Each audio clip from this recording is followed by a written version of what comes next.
আমি শুধুই কবিতা লিখি, এটা মোটেই কাজের কথা নয়। কথাটা শুনলে অনেকেরই হাসি পাবে। আমি কিন্তু হাত দেখতেও জানি। আমি বাতাসের হাত দেখেছি। বাতাস একদিন ঝড় হয়ে সবচেয়ে উঁচু বাড়িগুলোকে ফেলে দেবে। আমি বাচ্চা ভিখিরিদের হাত দেখেছি। ওদের আগামী দিনে কষ্ট যদিও বা কমে, ঠিক করে কিছুই বলা যাচ্ছে না। আমি বৃষ্টির হাত দেখেছি। তার মাথা ঠিক নেই, তাই আপনাদের সকলেরই একটা করে ছাতা থাকা দরকার। স্বপ্নের হাত আমি দেখেছি। তাকে গড়ে তুলতে হলে ভেঙে চুরে ফেলতে হবে ঘুম।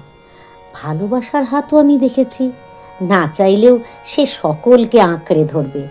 বিপ্লবীদের হাত দেখা খুব ভাগ্যের ব্যাপার। একসঙ্গে তাদের পাওয়াই যায় না। বোমা ফেটে তো অনেকেরই হাতই উড়ে গেছে। বড় লোকদের প্রকাণ্ড হাতও আমাকে দেখতে হয়েছে। ওদের ভবিষ্যৎ অন্ধকার। আমি ভীষণ দুঃখের রাতের হাত দেখেছি। তাদের সকাল আসছে। আমি যত কবিতা লিখেছি, হাত দেখেছি তার চেয়ে বেশি।